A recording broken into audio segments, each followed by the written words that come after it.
We're going to offer a game suggestion to you, and this game is called Find the Feeling Place. We're going to tell you first why we encourage you to do it, because we want to really do the best sales job ever in helping you to understand the power of this game. The power of this game. So, the law of attraction is like the law of gravity. It's always operating.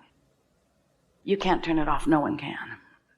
And the law of attraction, because it's always operating, is like the law of gravity, but let's call it like the field of gravity. It's a gravity field till you get out there in outer space, and then it's different. So this universal field of attraction is always operating universally. There's no outer space to get beyond it. It is this universal law. This is that which is like into itself is drawn. The frequencies match up always. So here you are, having whatever experience you've just had in whatever moment, and you're offering your vibration, and maybe you feel guilty, maybe you've been pushing back, maybe you've been justifying. It doesn't matter for the sake of this conversation, but you're feeling what you're feeling. And what we want you to hear from us is that no matter what it is that you're feeling, that feeling is the indicator of the mix of frequencies between you and your inner being. And it also, most important, is the way you are stepping in. You are presenting yourself to the field of attraction. Period. Doesn't matter why, doesn't matter how long. In this moment, as you step into this new segment, you are presenting yourself vibrationally to something that's going to come back to you. So the more time you are on the treadmill, the more time you are listening to things that feel good, the more time you are reaching for the feeling place that does feel good, the more often you find it so it's easy to return to until it's like a muscle it's just there for you. That's the one that responds to you. Then the more this law of attraction that responds to you will deliver back to you a stream of good feelings on the way to manifestations that are just awesome by your standards and everyone else. That's it. There are so many books that are written and classes that are given about what you should and shouldn't do. And it's so complicated. It's like trying to adjust to the incoming from your airwaves, from your inboxes, from your emails, from all your social medias. In other words, it's just too much to comprehend. It's just a chaotic maze that keeps you in upheaval. And at some point, you've got to step back from the chaos, and you've got to calibrate a feeling within you by feeling your way into the alignment that your source holds.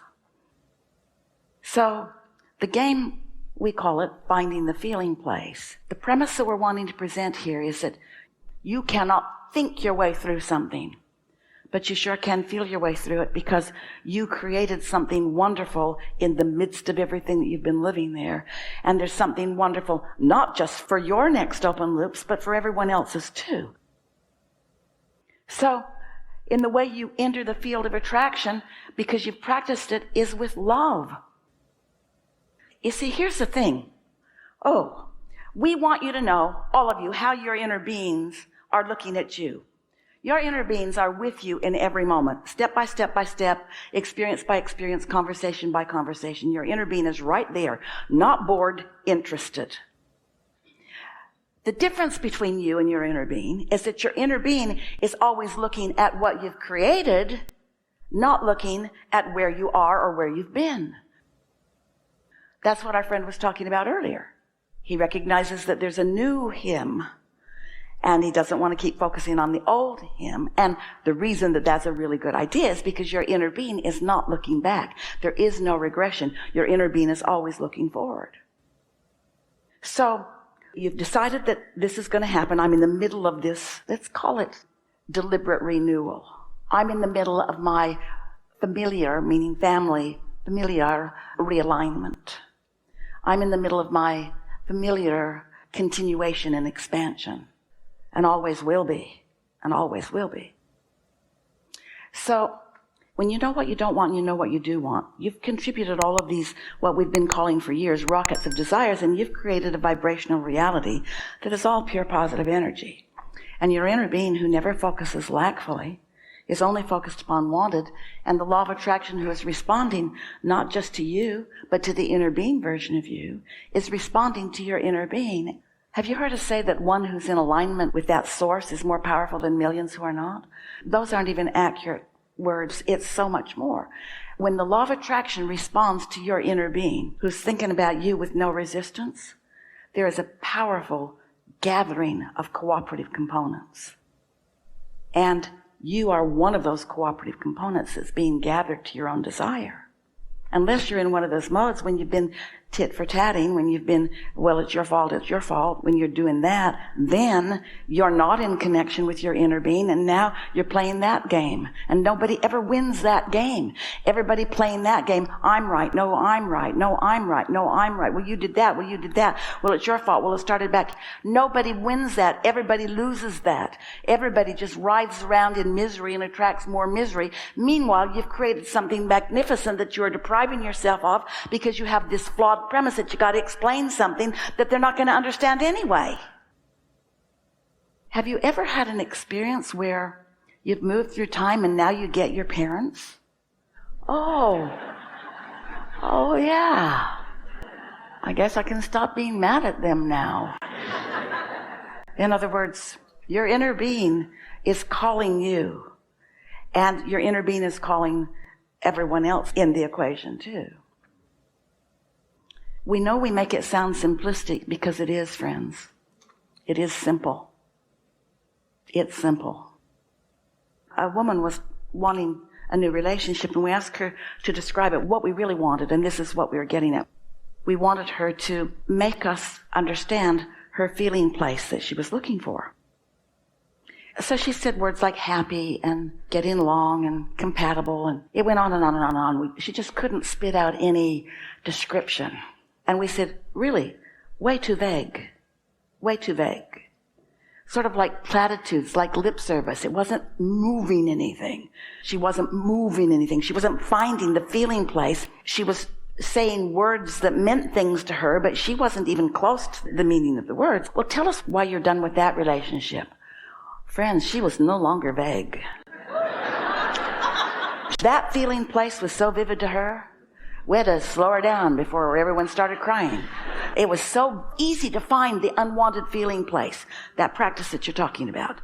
And so hard for her to find the feeling place is what she was looking for. It's like finding the feeling place of being a millionaire or a billionaire when what you really feel is that you can't pay your rent. And most people think, well, give me $1 million and I'll feel better. And we say for a minute, but it won't last.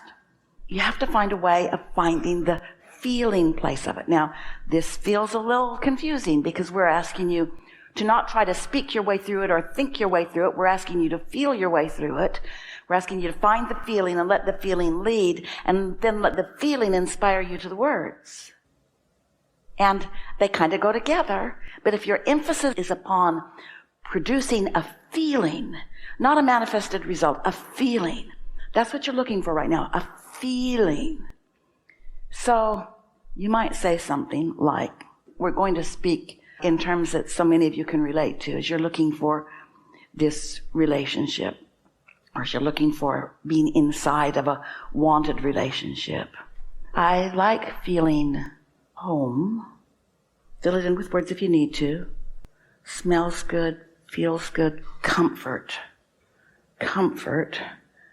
Nice to be in, relaxed to be in, happy to be in, warm to be in, free to be in, easy to be in. See what we're getting at?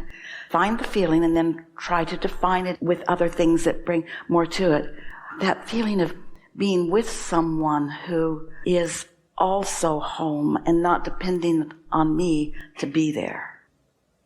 Someone who is tuned in, who is self-sufficient, who we're good together because we're both powerful attractors, but we're not dependent on each other for the stuff. Now, that was a lot of words, but did you get the feeling of it? So what does that feel like? It feels like It's awesome. It feels awesome, vague, too vague. It feels like freedom, too vague. It feels like being there and not being in trouble. Now, that was a tricky way to go about it. But when you know what being in trouble feels like, feel the other end of that. Feel the assumed. If you know what being in trouble feels like, feel what the assumed not being in trouble is. Being able to follow my own bliss. Being able to follow inspired. Being so tuned in with my inner being that love is dominant. Loving what I see. Loving our environment. Loving what I see in you. Loving to come home. Eager to come home. Want to be home. Want to be home. Want to be together.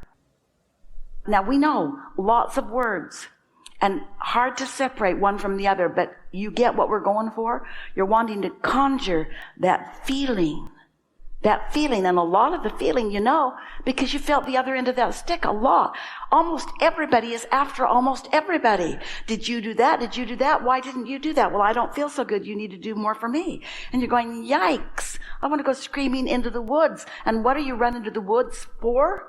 You're running to the woods for freedom from the impossible task of being someone else's point of attraction.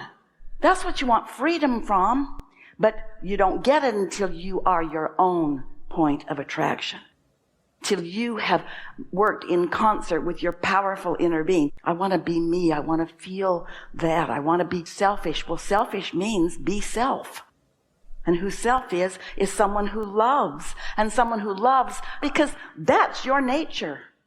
And if they're not lovable, you've practiced finding the feeling place of the lovable things about them so much that it's dominant and it's all you can see. You want to have that inner being's love because that's who you are. And nothing can separate you from that clarity, from that sureness, from that passion, from that knowing, from that inspiration, from that steadiness. No one can separate you from that. But some dear heart can get all mixed up with you and make you want it more than life itself. You didn't even know how much you wanted that until you had a steady dose of not having it. In other words, it starts with almost anybody. Most people are asking most people to do things so that they can feel better. It starts with your mother. It starts with your siblings. It starts with your peers. So what we're getting at here is most people, we love you so much, you didn't mean to do it, and it's not wrong that you did it, but it's high time that you got some clarification about it. Most humans calibrate to other humans. Someone shows a little disapproval, oh, you do it different then. That's not a nice thing to do to anybody. It seems like the nicest thing to do, oh, how can I help? Oh, how can I help? Oh, how can I help? What you want them to do is to understand that things come to them because they are presenting themselves to the field of attraction, and the way they feel is what's going to meet them halfway. If you let yourself join the hate crowd, then you've gained nothing by your new intentions, because you'll just take yourself with you into the next and into the next and into the next. You got to practice loving everywhere you go.